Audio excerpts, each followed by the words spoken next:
Way back in the early 60s, there was a really famous series of races, the Sunday night 100-lap open competitions on the high banks of Lebanon Valley Speedway. It's funny, but they kind of introduced New England to dirt track racing, and lots of near Hall of Famers gave it a try, including Gene Bergen, Bobby Santos, Bugsy, Ron Narducci, Ernie Gahan.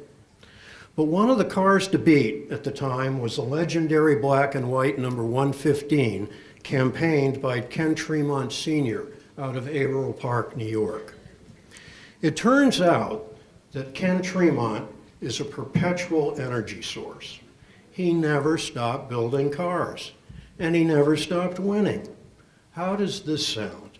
378 career wins as a car owner, 46 track titles at 8 different speedways, 5 series championships, and of course Super Dirt Week in 1999.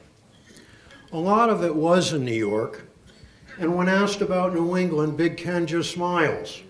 Let's put it this way, he says. I'm point leader with speeding tickets going in.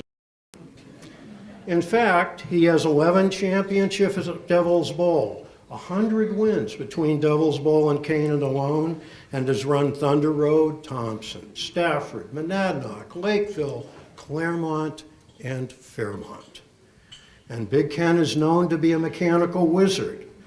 And those guys seem to form their own community nationally.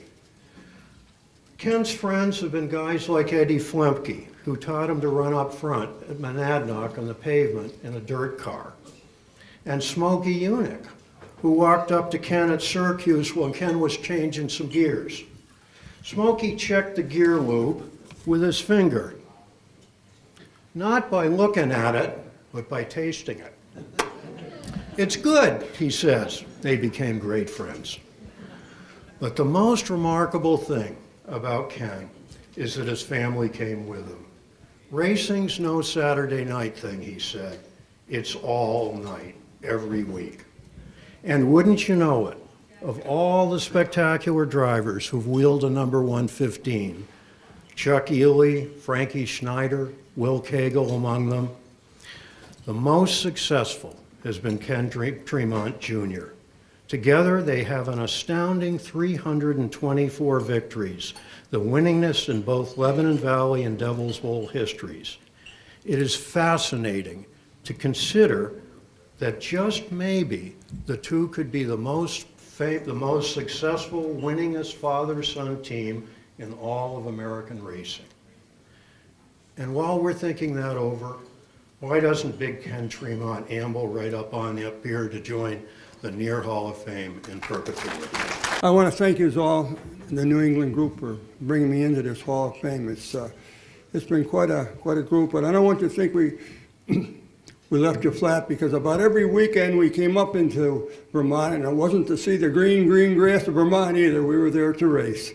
And I had a lot of different guys that drove for me, Roger Gossi, Chuck Ely, and those guys were all from Vermont. I did a lot of different work for Vince Quinville and people like that work for Vermont. And we were quite fortunate to race at Stafford with the dirt cars and Thompson, and so we did really well, but we weren't exactly an outsider. We started down in Fairhaven in the early Fairmont track, and with C.J. Richardson. Then we went right on up to Devil's Bowl in '67 when he opened up the new track, and we were fortunate to win some features in the track championship. And I want to thank you all again. Quite a group to be honored and to go in with, especially when I knew someone like Teddy Christopher and something that really saddened our hearts when we lost them. Thank you again.